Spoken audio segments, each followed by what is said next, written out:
সবাইকে আমন্ত্রণ জানাচ্ছি আজকের ইন্টারভিউ উইথ শিমুল সালাউদ্দিনে। আজ আমাদের অতিথি আমাদের খুবই প্রিয় মানুষ, কবি, ছড়াকার, প্রাবন্ধিক, অনেক পরিচয় স্যারের, কবি খালেদ হোসাইন, অধ্যাপক ডক্টর খালেদ হোসাইন। স্যার, আপনাকে জন্মদিনের শুভেচ্ছা। কেমন আছেন স্যার?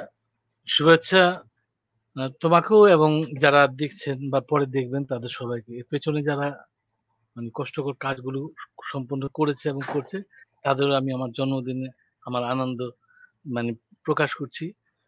স্যার, আমি জানি আপনার বাসার নিচে একটা অনুষ্ঠান চলছিল, আপনাকে অনুষ্ঠান থেকে ধরে এনেছি। অনুষ্ঠান কেমন হলো স্যার? কারা করেছে অনুষ্ঠান? বাংলা বিভাগের যারা শিক্ষক সহকর্মী তাদের পরিবারগুলো মিলিত হয়েছিল আমাকে আমার এই জন্মদিনকে কেন্দ্র করে। কারণ এখন করোনা তো আসলে একত্র হওয়ার কোনো সুযোগ পাওয়া যায় না। জন্মদিনটাকে কেন্দ্র করে এটা একটা উপলক্ষ করে আর কি এসেছিল ওরা সবাই, এখনো আছে, ওটা চলছে ওখান থেকে। স্যার, আপনাকে আপনার জন্য আপনার জন্য না, আপনাকে উপলক্ষ করে, আপনার জন্মদিন উপলক্ষ করে আমাদের এই আয়োজন। এবং আমরা স্যার আপনার মতো একজনের একটা বায়ো আমরা নির্মাণ করেছি, সেটা স্যার আমরা একটু দেখে আসি, তারপর আমরা আবার আলাপে ঢুকবো।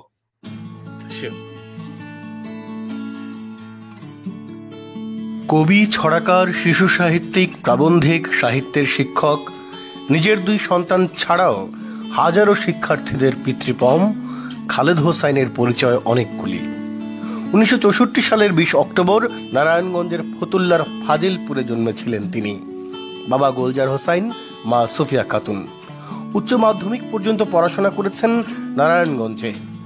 এরপর জাহাঙ্গীরনগর বিশ্ববিদ্যালয়ের বাংলা বিভাগে স্নাতকোত্তর আর শিক্ষকতা করতে করতে পিএইচডি। দীর্ঘদিন ধরে জাহাঙ্গীরনগর বিশ্ববিদ্যালয়ের বাংলা বিভাগে অধ্যাপনা করছেন। বাংলা সাহিত্যের বহুমুখী অঙ্গনে তার সফল বিচরণ।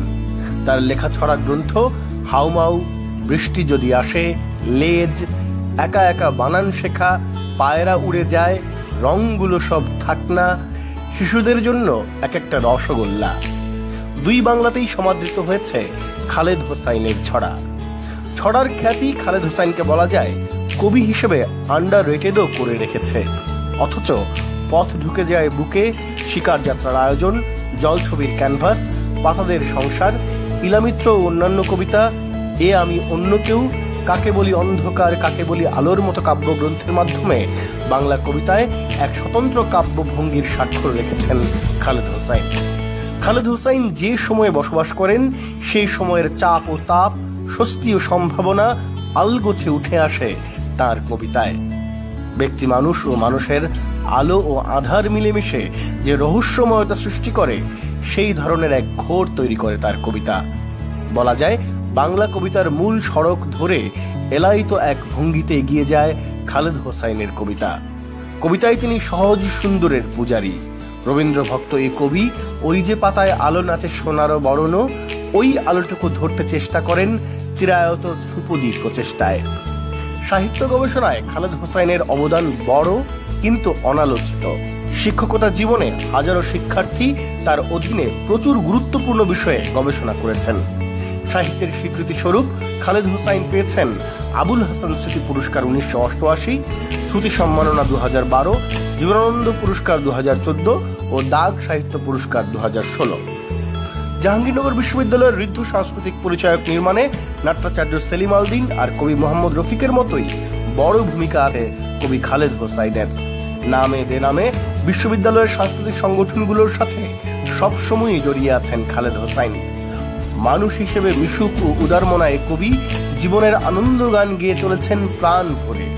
আছেন আমাদের সাহিত্য ভুবনের প্রাণহর হাসি ছড়িয়ে, এও আমাদের এক প্রাপ্তি। কবিকে আরো নিবিড়ভাবে জেনে নিতেই ইন্টারভিউ উইথ শিমুল সালাউদ্দিনের আজকের অতিথি কবি খালেদ হোসাইন।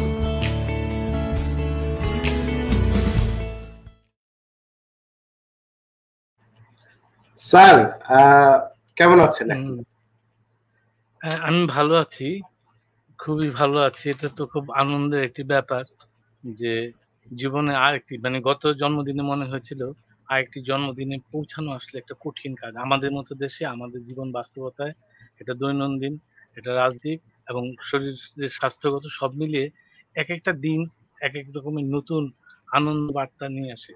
যতই দুষ্টহ যন্ত্রণাদায়ক হোক না কেন, বেঁচে থাকাটা, বেঁচে থাকার যে আনন্দ, কয়েক মুহূর্তের বেঁচে থাকার যে আনন্দ, সেটা আসলে অনেক। ফলে জন্মদিনে উপনীত হওয়া, অনেকেই বলে মৃত্যুর কাছাকাছি যাওয়া, এটা আমার আসলে কখনো মনে হয় না। কারণ মৃত্যুটা আসলে যেকোনো সময় যে কারো হতে পারে। ফলে মৃত্যুটা আমাকে চিন্তিত করে না। বেঁচে থাকাটাকে আমাকে আনন্দিত করে।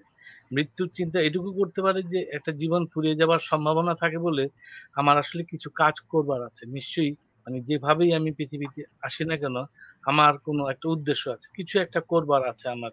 সব কাজ আমি করব না, কিন্তু যে কাজটা আমার সেটা আমি করব। একটা মানুষের তো আসলে নানাবিধ প্রবণতা থাকে। তো নিজের যে বিশেষত্ব সত্য প্রধানত সেটাকে শনাক্ত করতে পারাটা খুব গুরুত্বপূর্ণ ব্যাপার। আমার মনে হয় যে আসলে লেখালেখির যে জগৎটায় আমার এসে পড়া, এটাই আসলে ঠিক ছিল। আমি অন্য কিছু, আমি পাইলট বা আহ, মহাকাশচারী হওয়ার চেষ্টা করলে ওটা ঠিক হতো না, বা অন্য মানে পদার্থবিজ্ঞানের মতো সুন্দর একটা শাস্ত্র, সেটা আমার জন্য ঠিক হতো না। আমি ঠিক জায়গাটা আসতে পেরেছি, এটা আমাকে আনন্দ দেয়। দারুন স্যার, আপনার জন্মদিনে অনেকে শুভেচ্ছা জানাচ্ছে। যেহেতু আমাদের আয়োজনটা লাইভ, ফলে অনেকের শুভেচ্ছা আমরা তাদের মন্তব্যে অনেকে আপনাকে শুভেচ্ছা জানিয়েছে। স্যার, জন্মদিন মানে আপনি যেরকম বললেন যে একটা বছর বেড়ে যাওয়া, স্যার এই যে মানে একটা কর্মময় বড় জীবন, এবং সবচেয়ে মানে মাস্টার হওয়ার বোধহয় স্যার এটা একটা বড় সুবিধা যে সবসময় তরুণদের সাথে মিশতেছেন, এবং তারুণ্য আপনাকে স্যার ঘিরে আছে। এই জীবনের দিকে তাকাইলে স্যার, পিছনের দিকে যখন তাকান, সবচেয়ে আনন্দের ব্যাপার কোনগুলো মনে হয় স্যার? প্রাপ্তি কোনগুলা? না, প্রাপ্তির আসলে শেষ নেই। এই কথাটা খুবই সত্য। যেমন যেমন আসলে তো এই বিশ্ববিদ্যালয়ের চাকরির আগে আমি অনেক কটা চাকরি করে, এই যেহেতু অনেক বেতনের চাকরি করে ওগুলা ছেড়ে তারপর এসেছি। এর একটা কারণ হচ্ছে এই যে কথাটা তুমি বললে, যে মূলত তারুণ্যের সঙ্গে থাকা এবং পড়াশোনার সঙ্গে থাকা। শৈশব থেকেই এই অভ্যাসটা আমার মধ্যে ছিল। আমি এটা মানে অনেক রাত পর্যন্ত জাগতাম। আমার বাবা আমাকে জাগিয়ে মানে তিনি নামাজ-টামাজ রাত্রে কি তাহাজ্জুদের নামাজ পড়ার পর এসে আমাকে বলতেন যে শুয়ে পড়ো। এমনকি মশারি টানিয়ে দিতেন। তারপরে আসলে বই হাতের কাছে থাকতো। ওই যে অভ্যাস বা আসলে স্বভাব, এটা আসলে স্বভাবই বলবো। এটা থেকে বিচ্যুত করা আসলে কোনো মতেই যায় না। সংসার বা সামাজিক বা অন্য যেকোনো চাপ থাক না কেন, হাতের কাছে, বুকের কাছে এবং বিছানায় যদি বই না থাকে, খুবই অসহায় লাগে। তো ওরকম একটা আহ, মানে যার স্বভাব, তার পক্ষে শিক্ষকতাটা আমার নিজের মনে হয় তুলনামূলকভাবে বিশ্ববিদ্যালয়ের শিক্ষকতাটা একটা ভালো সুযোগ। কারণ এখানে পড়বার অবাধ স্বাধীনতা আছে, এবং আর ছাত্রছাত্রীদের সঙ্গে এই চিন্তার বিনিময় করবার একটা সম্ভাবনা আছে এবং সুযোগ আছে। আর পড়াশোনা একপাক্ষিক হতে পারে। আমি একা পড়ে একটা জিনিস বুঝলাম, বোঝাটা হয়তো খুবই ঠিক। যে এর চাইতে অনেক বেশি ঠিক হয় যখন আসলে অনেকের সঙ্গে এটা আসলে মানে বিনিময় হয়। এই বিনিময়টা অনেক সুন্দর। যেকোনো বিষয়ই, যেকোনো চিন্তাই, যেকোনো ভাবনাই, যেকোনো দর্শনই আসলে বিনিময়ের মধ্য দিয়ে একটা শক্তপোক্ত জায়গায় যায়। তর্ক হয়, তার পাল্টা তর্ক হয়। থিসিস এন্টিথিসিস মিলে একটা থিসিস তৈরি হয়। সেটা আবার হয়তো একটা বিতর্কের জায়গায় নিয়ে যায়। এই ব্যাপারটা এই মানে ছাত্রছাত্রীদের সান্নিধ্যে থাকলে এটা খুবই স্যার এই সম্ভব। এবং এই যে আপনার আপনার যে এই যে উদারমনা, ছাত্রছাত্রীদেরকে স্পেস দেয়া, এটা কথা স্যার, আমি তো সরাসরি বিশ্ববিদ্যালয়ে আপনার ছাত্র ছিলাম, আপনার বিভাগের ছাত্র ছিলাম না, কিন্তু আমি আপনার ছাত্র। এবং আমার মনে আছে স্যার, ধোনির একটা কর্মশালায় প্রথম যখন আপনার বক্তৃতা আমরা শুনেছিলাম, যে পাঠের আনন্দ নিয়ে কবিতার আনন্দ কিভাবে অন্বেষণ করতে হয়, ছন্দ কিভাবে কবিতার মধ্যে কাজ করে, সেগুলো স্যার আমাদের জীবনের অসামান্য প্রাপ্তি। আপনাকে স্যার আবারও মানে এই জন্য ধন্যবাদ জানাই। স্যার, আপনার কবিতার আলোচনায় যাইতে চাই, তার আগে স্যার আপনি বাবার কথা বলছিলেন মাঝখানে। আপনার নারায়ণগঞ্জ শহরের আপনারা যেই সময় বেড়ে উঠেছেন, আপনার শৈশব কৈশোর মুক্তিযুদ্ধের সময়টার খুব কাছাকাছি সময়ে, সেই সময়ের নারায়ণগঞ্জ শহরের আপনার শৈশব কৈশোর আসলে কেমন ছিল? ওই শহরটা কেমন ছিল যদি বলেন স্যার, বা আপনার স্কুল কলেজ এবং তোলারাম কলেজ, তার আগে নারায়ণগঞ্জ হাই স্কুল, এই সময়ের কথা যদি আমাদেরকে একটু বলেন স্যার। না, সেটা বলবার মতোই কথা। মানে যদি আসলে এই ধরনের আলোচনায় আমরা বসি এবং এই সুযোগটা আর পাওয়া যায় কিনা সন্দেহ আছে। আমার মধ্যে একটা অদ্ভুত ব্যাপার আমি লক্ষ্য করি, সেটা সবার ক্ষেত্রেই হয়তো ঘটে। কিন্তু আমারটা আমি বিশেষভাবে বলতে পারি, যখন আমি খুবই ছোট, মানে যখন আসলে আমার মানে অক্ষর জ্ঞান সম্পন্ন হয়েছে, আমি বর্ণ চিনি, তখন থেকে আমি পড়ার প্রতি অদ্ভুত একটা ঝোঁক। এবং কেন জানি না এটা হতে পারে, আমি বলছি আমার মা, তিনি আসলে অনেক পড়ুয়া ছিলেন। কবিতা লিখতে চেষ্টা করেছেন। কবিতার খাতা ছিল তার। তো ৪৭ এ আগে আমার নানা ছিলেন জামশেদপুরে, এটা টাটা কোম্পানিতে উনি ডাক্তার ছিলেন। ৪৭ এ চলে আসেন নারায়ণগঞ্জে। মা, মানে তারা ওইখান থেকে যেসব সম্পদ এনেছিলেন, অনেক কিছু না, মূলত বইপত্র এগুলা এনেছিলেন। মায়ের যে বিয়েটা হলো, বিয়ের পর কিছু জিনিস থাকে না, অলংকার অনেক যত্ন হুম হুম। করে রাখে, এরকম কিছু জিনিসের মধ্যে তার কিছু বই ছিল। যেমন তখনকার বিষাদ সিন্ধু, আনোয়ারা মনোয়ারা, দোয়ায়ে গঞ্জল, আরব্য রজনী, আলিফ লাল, এই জাতীয় বইগুলা ছিল। তো যখন সুবর্ণ মোটামুটি বোধ হয়। পড়াশোনা হ্যাঁ, তখন মানে এইগুলো যখন পড়বো আরকি, সাধারণত পড়ে তার অনেক আগে এগুলো আসলে পড়তে পেরেছি। এবং অদ্ভুত একটা আকর্ষণ তৈরি করেছে। বাসায় সে সময় মধ্যবিত্ত সব ঘরেই না সঞ্চয়িতা থাকতো। এমনকি সুকান্তের যে রচনাবলী সেটা থাকতো।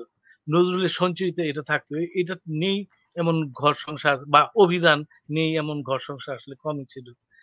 তো কোনো কারণে এই যে পড়াশোনার প্রতি এই যে ঝোঁকটা, এটা মূলত আমার মার কাছ থেকে আসা বলে আমি মনে করি। খুব ছোট্ট তখন ৪ আনায়, ৪ আনা মানে এখন ২৫ পয়সা, ওরকম একটা ছোট্ট নোটবুক পাওয়া যেত, সেটার মধ্যে আমি লিখতে শুরু করি। তখন আমার বয়স খুবই কম। কারণ ১ম কি দারুণ। লেখাটি ছাপা হয় পূর্বদেশে ১৯৭৪ সনে।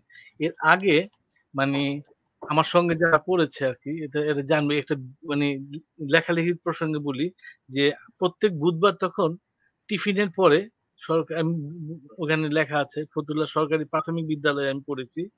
বুধবার দুপুরের পরে সেখানে একটা বিচিত্রানুষ্ঠান হতো। বিচিত্রানুষ্ঠান মানে বিচিত্র অনুষ্ঠান। সাংস্কৃতিক অনুষ্ঠানে যা হতে পারে, নাচ, আচ্ছা। গান, হ্যাঁ? সবই হতো। তো ওইটার আমার অত সাহস হতো না। হ্যাঁ? তো আমার একটি লেখা, একটি ছেলে আওলাদ, ও, আমি তখন 4 এ পড়ি, ও তখন 3 তে পড়ে। ওর ভাই মোহাম্মদ আলী আমার সঙ্গে পড়ে। আমার একটা লেখা নিয়ে ওকে দিয়ে ওখানে আবৃত্তি করালো। এবং ঐদিন সে আসলে ১ম পুরস্কারটা পেল। এটা আমার খুব প্রাথমিক একটা আনন্দের ব্যাপার আরকি। আর বাবার দারুণ। ভূমিকাটা, বাবার ভূমিকাটা এরকম যে আসলে বাবা খুব ভয় পেতেন। স্বাধীনতার পর আমাদের দেশে যারা আসলে ৭৩, ৭৪, হ্যাঁ ৭৫, ৭৬ ওই সময়টায় যারা আসলে মারা যেতেন কবি, তাদের সবারই যেত শেষ জীবনে হৃদরোগে আক্রান্ত হয়ে খুবই করুণ একটি অবস্থায় মৃত্যুবরণ করেছে। এইরকম ঘটনাপুঞ্জ যেগুলা আছে, সেগুলা তো দেখতেন, পড়তেন এবং জানতেন। খুব ভয় ছিল যদি ছেলে কবি হয় বা লেখক হয়, তার ভবিষ্যৎটা আসলে হবে কি? সব বাবাই তো আসলে চান সন্তান ভালোভাবে বেঁচে পড়তে থাক। এই ব্যাপারটা ঘটেছিল। আমার ভাইয়েরও কিছু অবদান আছে। শাহাদাত হোসেন, তিনি তখন লিখতে চেষ্টা করছেন, লিখছেন, বিভিন্ন পত্রিকায় লেখা পাঠান। এরকম হতো। যে এমন হয়েছে যে একসঙ্গে তখন ছোটদের কিছু পত্রিকা ছিল। যেমন ধানশালিকের দেশ ছিল, হুম চলচ্চিত্র হুম। উন্নয়ন সংস্থার নবারুণ ছিল, শাপলা শালুক ছিল, রেডিও বাংলাদেশ বাংলাদেশ বেতারের। তারপর এই স্কাউট থেকে একটা পত্রিকা বেরোতো, যা পত্রিকা বেরোতো না সেগুলা লিখবার জন্য অনেক। তা দেখা গেছে যে আমরা একসাথে লেখা পাঠিয়েছি। তারপর আস্তে আস্তে তুলনামূলকভাবে আমার লেখা আসলে ওর জন্য আমার খুব খারাপ লাগে। ভালো লিখতে ওর অনেক লেখা আমার এখনো মনে আছে। বড় ভাইয়ের কথা বলছি। কিন্তু একটা সময় মনে হয় যে জায়গাটা ছেড়ে দিল। এরকম আরকি, যে আমি লিখবো, ও আসলে পৃষ্ঠপোষকতা করবে। ফলে যেখান থেকে যে বই পেত, মানে পড়া উচিত, সেই বই আসলে ও জোগাড় করত আমার জন্য। নিজে পড়তো এবং আমার জন্য এটা রাখতো। এই মানে পারিপার্শ্বিক এই উপকারিতাটা আসলে আমি পেয়েছি। আর বাবা, আমার বই কেনার অভ্যাস ছিল এবং সুযোগ ছিল। এটা আসলে সবার হয়তো এইভাবে হয় না। কারণ আমার স্কুলের পাশে, কারণ হাই স্কুলের পাশেই একটা বইয়ের দোকান ছিল, এবং কালীবাজার পার হয়ে আমরা যেটা যেতাম, সেখানে ২ পাশে বইয়ের দোকান ছিল। তো বইয়ের দোকানে দাঁড়ালে কিনতে চাইলাম আরকি। মনে করো যে রসিকতা, আমি কিনতে যাচ্ছি, আমাকে বিক্রি করবে না। কারণ হচ্ছে এটা বড়দের বই। এটা তো ছিল। এরকম অবস্থা। আমি টাকা দেব কেন, আমাকে বই দেবে না, এরকম। আমি জীবনানন্দ দাশের শ্রেষ্ঠ কবিতাকে নিয়ে স্কুল সংলগ্ন গেটটা আছে না, গেটটা দেরি হলে গেটটা আটকে দিত। একটু পাশে দাঁড়িয়েছি, সঙ্গে একটা বইয়ের দোকান আছে, সাব্বির স্যার মারা গেছেন, তার ছোট ভাই ওই দোকানটায় বসতো। আমি তাকাতে তাকাতে দেখি জীবনানন্দ দাশের শ্রেষ্ঠ কবিতা, কালোর উপর সোনালী ফ্রেমে, ওই সোনালী অক্ষরে লেখা। আমি বইটা চাইলাম, বলছি যে না, এটা বিক্রি করা যাবে না, এটা আসলে বড়দের বই। তো আমি বললাম যে আমি টাকা দিচ্ছি না, দাম মনে হয় 17 টাকা ছিল। টাকার কথা শুনে রাজি হয়েছে। আমি বইটা নিয়ে ক্লাসে ঢুকি এবং ক্লাসের ফাঁকে আমি বলে রাখি যে প্রথম যে কবিতাটি পড়ি সেটি ছিল, অনেক কমলা রঙের হাঁস ছিল, অনেক কমলা রঙের রোদ ছিল, অনেক কমলা হুম, রঙের হুম, হুম। নগ্ন নির্জন হাত। এই কবিতাটা আমাকে আসলে যথেষ্ট মানে প্রভাবিত স্যার করে, আবিষ্ট স্যার করে, আচ্ছন্ন করে। হ্যাঁ, স্যার বল। কবিতার মধ্যে যেহেতু ঢুকেই গেলাম, ফলে আমি এই প্রশ্নটা করার মানে লোভ সামলাতে পারতেছি না। যেহেতু স্যার আমি দীর্ঘ সময় ধরে আপনাকে নিবিড়ভাবে পড়ি, দীর্ঘ সময় আপনার সংস্পর্শ পেয়েছি, তাহলে ওই জায়গা থেকে আমার কেন যেন মনে হয় আপনার কবিতায় ধরেন আপনি আহ, অনেক বেশি আপনার প্রিয় কবি বোধহয় জীবনানন্দের চেয়েও শামসুর রহমান। এটা মানে কেন মনে হয় স্যার? না, কেন মনে হয় এটা বলি, এটা সম্পর্কের কারণে। মানে আমার কোনো তেমন ছবি নাই, কিন্তু শামসুর রহমানের সঙ্গে আমার যোগাযোগটা অনেক ছোটবেলায়। মানে এটা 74-73 হবে বা 73, মানে 74 সম্ভবত। ওয়ার্স হুজ হুজ ইজ হু একটা জায়গায় শামসুর রহমানের নাম ছাপা হয়েছে, তখন আসলে পত্রিকায় এটা দেখলাম। আমি তাকে একটা চিঠি লিখলাম, দৈনিক বাংলার ঠিকানা, তখন তিনি সম্ভবত দৈনিক বাংলায়। তিনি একটা জবাব দিলেন আমাকে। সম্পর্কটা সেখান থেকে। স্যার আপনার আর বইয়ের নামগুলোর মধ্যেও মানে হুম, শামসুর রহমানের যেই যেমন আপনার শিকার যাত্রার আয়োজন, হুম, মানে একেবারেই হুম, ধরেন মানে মানে যদি আমরা প্রথাগত অক্ষরবৃত্ত ছন্দের ওই জায়গায় থেকে বলি যে একেবারেই আট চার মাত্রার ওই রকম একটা ব্যাপার, যেটা রহমানের মধ্যে আমরা প্রচুর দেখছি। হুম। স্যার আমি মানে ফলে আপনার জীবনানন্দ যে আপনার প্রিয় কবি, রবীন্দ্রনাথ যে আপনার আরো ততোধিক প্রিয় কবি, কারণ আপনার কথায় আমরা রবীন্দ্রনাথের প্রচুর উক্তি আমরা শুনি, আপনার ক্লাসের শিক্ষার্থীরা শোনে। আপনার কাব্য বিখ্যাটাকে যদি স্যার আপনি মোটামুটি একটা একটা আপনার জার্নিটাকে যদি স্যার আপনি বলেন যে আপনার কাব্য রুচিটা কিভাবে আসলে তৈরি হইলো। না, সেটা বলা যায়। আমি বলেছি যে ছোটবেলায় যে বইগুলো পড়েছি, মানে একদম এই যে জীবনানন্দের আগে পড়া হয়েছে রবীন্দ্রনাথ। রবীন্দ্রনাথ এতই চর্চিত ছিল যে আমার ছোট বোন, বলা চলে, এখনো অনেক বড় হয়েছে, বাচ্চারা অনেক বড় হয়েছে, ও আসলে এই সঞ্চয়িতার প্রায় মুখস্থ করে ফেলে। মানুষ হেফজ করে না এরকম।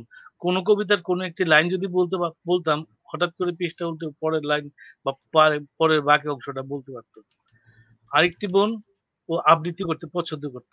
খুবই ছোট, কিন্তু তখন আবৃত্তি করতে পছন্দ করত। পরে ঢাকা বিশ্ববিদ্যালয় থেকে হায়ারও পাশ করেছে। মানে বই থেকে ওকে আলাদা করা যেত না। যদি ও গোসল করতে যেত, বাথরুমের দিকে যাচ্ছে, ওর হাত থেকে জামা কাপড় সঙ্গে বই নিয়ে যাচ্ছে, আলাদা করতে হতো। গল্পের মতো মনে হয়, কিন্তু এর চেয়ে বেশি সত্য আর নাই। এরকম একটি ব্যাপার।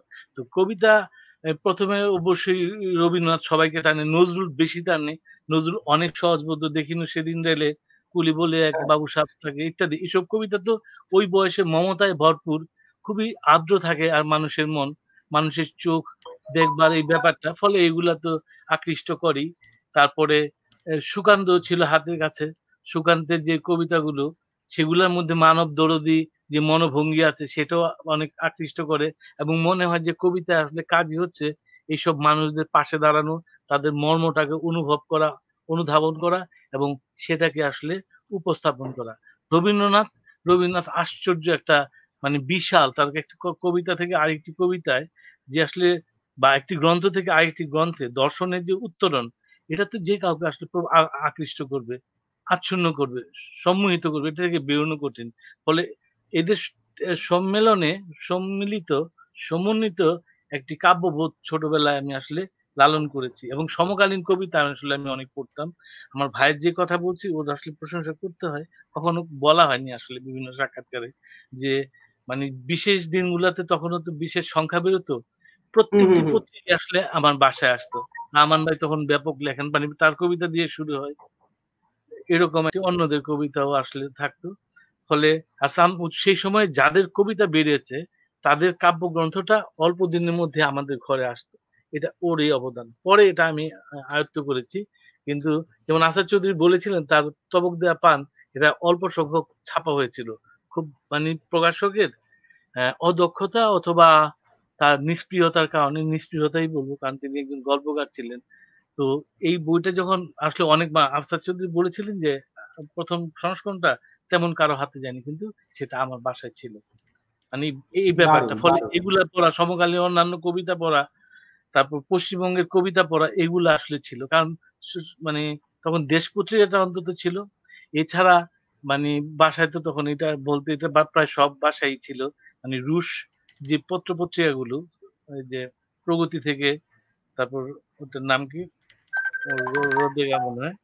হ্যাঁ, ওখান থেকে যে বই পত্রগুলো আসতো মানে ম্যাগাজিন গুলো আসতো, এগুলোর মধ্যে একটা যোগাযোগ, তখন ভারত বিচিত্র বেরোয়, সেটার সঙ্গে একটা যোগাযোগ এইসব কবিতার সঙ্গে আসলে একটা মানে তুলনামূলক ভাবে সবকিছুকে ধারণ করে একটা শিশু যখন প্রথম মায়ের অথবা বাবার আদর নিয়ে দাঁড়ায়, বাবার আদর কতদিন, মায়ের আদর কতদিন, তারপর নিজের মতো হয়ে ওঠে, এরকম একটি চেহারা আসলে পেতে দারুণ দারুণ শুরু করে। স্যার, খুবই সুন্দর বলেছেন, খুবই দারুণ বলেছেন স্যার, সবসময় যেরকম বলেন।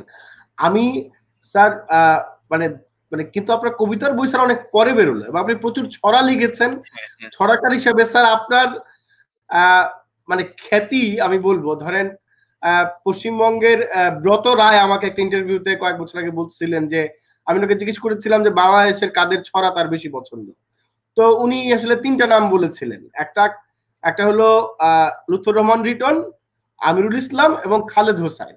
আমি জিজ্ঞেস করেছিলাম কেন, তো উনি খুবই স্পষ্ট করে বলতেছিলেন যে মানে আপনাদের আপনাদের বন্ধুত্বের বাইরেও মানে ছড়ার জায়গায় উনি চমৎকৃত হন যে এরকম আইডিয়া, এত স্লাইড ছড়া আসলে কিভাবে লেখা সম্ভব। এবং স্যার আপনার নিশ্চয়ই মনে থাকবে যে ধ্বনি থেকে আমরা আপনার একটা ছড়ার বই ঠাট্টা, সেটা নিয়ে হয়তো আমরা আমরা আমরা কাজ করার চেষ্টা করছিলাম এবং মানে অনুষ্ঠানটাও দারুণ হয়েছিল। স্যার ছড়া নিয়ে আপনার আলাদা অনুধান কিভাবে তৈরি হলো আসলে? আচ্ছা, ওই ঠাট্টা নিয়ে সেলিম একটি পূর্ণাঙ্গ প্রবন্ধই লিখেছিলেন 93 সালে, হ্যাঁ দৈনিক হ্যাঁ বাংলাদেশে বিট প্রবন্ধ হয়েছিল যে হ্যাঁ, স্বরবৃত্ত ছন্দ মানে বাংলার আদি ছন্দ, লৌকিক ছন্দ, এটা নিয়ে আসলে করেছিলেন। ছড়ার প্রতি আগ্রহটা তৈরি হওয়া খুব স্বাভাবিক। কারণ হচ্ছে আমার কাছে মনে হচ্ছে জীবন অভিজ্ঞতার বাইরে থেকে তখন আসলে কিছু, হোরেস বলেছেন অভিজ্ঞতার বাইরে যেও না, হোরেস তখনও পড়িনি। কিন্তু আমি যা ভাবিনি, আমি আমার চিন্তার মধ্যে যেটা ছিল না, আমার দৃশ্যের মধ্যে যেটা ছিল না, সেটাকে আমার কখনো লিখবার বিষয় মনে হয়নি। কারণ এটার সঙ্গে কল্পনা তো নিজেই যুক্ত হয়ে যায়। কিন্তু বাচ্চা যদি ছবি আঁকে, ও দেখে দেখে ছবি আঁকছে, এটা আসলে ফটোগ্রাফির মতো তো হবে না। ওর মনে যে ছাপটা ফেলবে, আমরা চোখ দিয়ে একদম। দেখি মন করি, আসলে তো দেখি মন দিয়ে। সেই মন এবং আসলে এই রং, ধরন, আকার সবকিছু পাল্টে দেয়। এরকমই যখন আসলে আমি লিখছি, তখন তো আমার কাছে মানে প্রাথমিক একটা বিবেচনা হয়ে দাঁড়িয়েছিল ছন্দ এবং অন্তমিল। অন্তমিলের অভাবনীয় অন্তমিল, অচিন্ত্যপূর্ব অন্তমিল, এগুলো সৃষ্টির প্রতি একটি ঝোঁক ছিল। আর যেমন অনেক আগে, এটা আসলে খুব এবং নিচের স্যার ক্লাস। সেটা আপনার কবিতার মধ্যেও কিন্তু আছে, আপনার কবিতার মধ্যে হ্যাঁ, লিটারেশন ব্যাপক ভাবে আছে। মানে এবং মানে আমার মনে পড়ে ধরেন আপনি আপনার যখন কোনো এমনকি গবেষণা প্রবন্ধ বা গদ্য, তার মধ্যেও আপনার এই ভাষাভঙ্গির মধ্যে লিটারেশনের প্রতি আপনার ব্যাপক দুর্বলতা টের পাওয়া যায় এবং সেগুলো অনেক নান্দনিক এবং সুখপাঠ্য হয়ে ওঠে। মানে এইটা কি স্যার সচেতন প্রয়াস কিনা, এক খুবই সচেতন ভাবে না আপনার মধ্যে এটা ইনহেরিটেড আছে আসলে? আসলে এই সচেতন ভাবে এটা করা যায় না। মানে আমি একটা কবিতা লিখবো, যেহেতু তুমি কবি, তুমি বুঝবে যে প্রথম পংক্তিতে তোমার মাথায় আসতে পারে, বাকিটা আসলে নিজে নিজে তৈরি হয়ে ভিতর থেকে আসে, তুমি সেটা জানো না। মানে সমুদ্রের উপরে পাহাড়ের চূড়ার অল্পটুকু দেখা যায়, বাকিটা কতটুকু এটা বোঝা যায় না। ফলে কি সুন্দর। পরবর্তী যে একটা কবিতার শেষ লাইন থেকে আমি প্রথমে বলতে পারবো, এমনকি শেষ শব্দটা, দাড়ি বা কমাটা কোথায় বসবে। ফলে এটার একটা ব্যাপার থাকে যেটা আসলে স্বতঃস্ফূর্ত ভাবেই মানে চেতনায় পরিস্নাত হয়ে বোধ, ব্যক্তিত্ব, অভিজ্ঞতা, অনুভূতি সবকিছু মিলে তোমার মধ্য থেকে তোমার অনুভূতিতেই আসলে বেরিয়ে আসবে। কবিতায় আমরা অন্বেষণ করি মূলত অনুভূতি। তো ছড়ার প্রতি কিভাবে টানটার কথা বলছে, ছড়াটা আসলে আমাকে তখন টানতো কারণ হচ্ছে অন্তমিলের একটা খেলা ছিল। আর রেডিওতে একটা অনুষ্ঠান হতো, কি যেন ওটার নাম, ওটাতে লেখা পাঠালেই ও রোববার, তখন ওর ছুটির দিন ছিল, রোববার অনুষ্ঠান হতো, সেখানে এটা আসলে পড়ে শোনাতো। খুবই ছোট, নাম, ঠিকানা, বাবার নাম সহগুলো পড়তো আর ভাল লাগতো এই। তারপর কথাকলি নামে আসাদ চৌধুরী একটি অনুষ্ঠান করতেন রেডিওতে, সেখানে লেখা পাঠালে পাঠ করতো, শুনতে ভাল লাগতো। এই ভালো লাগা ওই যে রেডিওতে বা পত্রিকায় নাম মুদ্রিত লেখা, নিজের নামটা দেখা অদ্ভুত একটা খায়েশ, কেন আমি জানি না। মানে অনেকে বলেছেন যে মানুষ আসলে যে শিল্প সাহিত্য রচনা করেন এগুলো একটা অমরত্বের আকাঙ্ক্ষা থেকে করেন, জেনে বা না জেনে। ওটা আমার মধ্যে ছিল কিনা জানি না, কিন্তু নিজের নামটা শোনার প্রতি তখন আগ্রহ ছিল। এটা আমি পরে কমিয়েছি, আমি সচেতন ভাবে অন্তত খ্যাতিমান হতে চাই না, এখনো চাই না আমি খুব বিখ্যাত মানুষ চাই না। না স্যার, আপনার হ্যাঁ, হ্যাঁ। আপনি এই খ্যাতির যে ইঁদুর দৌড় বলা যায় সেগুলো থেকে যে নিজেকে অনেক বলা যায় সচেতন ভাবে দূরে রাখেন, সেটা স্যার নানাভাবে আমরা টের পেয়েছি, আমরা টের পাই। অনেক জোর করে আপনাকে দিয়ে স্যার অনেক কিছুই আমরা করাইতে পারি নাই, আপনি করেন নাই। আমি স্যার আপনাকে স্যার জন্মদিনের শুভেচ্ছা জানানোর পাশাপাশি অনেকে অনেক প্রশ্নও করেছে, এগুলো স্যার নিয়ে আমরা আশা করি আয়োজনের শেষ দিকে আমরা এদিকে যাব। যারা এর মধ্যে প্রশ্ন করেছেন তাদের সবাইকে অনেক ধন্যবাদ জানাই। আমাদের খুবই প্রিয় আমাদের খুবই প্রিয় অনুজ স্যার, আপনার খুব প্রিয় ছাত্র মেহেদিউল্লাহ একটা প্রশ্ন করেছে, গল্পকার মেহেদিউল্লাহ শিক্ষকতা করে ফোকলোর বিভাগে একটা বিশ্ববিদ্যালয়ে। মেহেদি যে প্রশ্নটা করেছে তার সাথে আমার প্রস্তুতির একটা প্রশ্নের স্যার বেশ মিল আছে, তাহলে এই প্রশ্নটা স্যার আপনাকে করতে চাই এবং এটা এখন করতে করাও যায়। স্যার আপনার যে বইগুলো তার মধ্যে টানা দীর্ঘ কবিতা বিষয়ে আপনার আগ্রহ আসলেই চোখে পড়ার মতো। এবং মেহেদুল্লাহ যে বইটার কথা বলছিল জল ছবির ক্যানভাস, 4টা দীর্ঘ কবিতা নিয়ে যে বই, মানে সেইটাও মানে সেটা একটা উদাহরণ আর কি। মানে আমরা অনেকে মিলে যখন আমরা বটতলায় আমরা টিএসসিতে অনেকে মিলে এই বই যখন পড়েছি আমরা সেটা নিয়ে আসলে মুগ্ধই হয়েছি স্যার। আমি জানতে চাই যে দীর্ঘ কবিতা নিয়ে আপনার এই আগ্রহের মানে কারণটা কি আসলে, বা এটা নিয়ে আলাদা কোনো প্রকল্প আপনার আছে কিনা, কিংবা ধরেন আপনার সময়ে ক্যাম্পাসে থাকা, এখন স্যার অবসরে গেছেন, রফিক স্যারের যেমন কপিলা নামে দীর্ঘ কবিতা আছে, সেলিম আল দিনের ডিম নামে দীর্ঘ কবিতা আছে, বা আমাদের আরো মানে আমাদের বাংলা কবিতাতে দীর্ঘ কবিতার সংখ্যা আসলে কম, মানে যেই 3 জনের কথা বললাম তাদের বলবার মতো দীর্ঘ কবিতা আছে।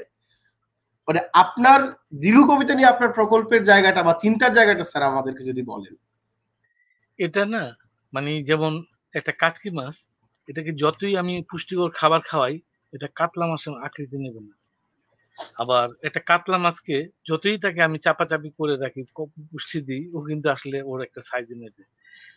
মানে বিষয়টাই আসলে নির্ধারণ করে দেয় এটার আকৃতিটা কি হবে। যেমন প্রথম কবিতাটার নাম আমার কবিতা। কবিতা বিষয়ক আমার যে ভাবনা সেইটা ওখানে বলা হয়েছে। বলতে বলতে আমি আর থামতে পারি না।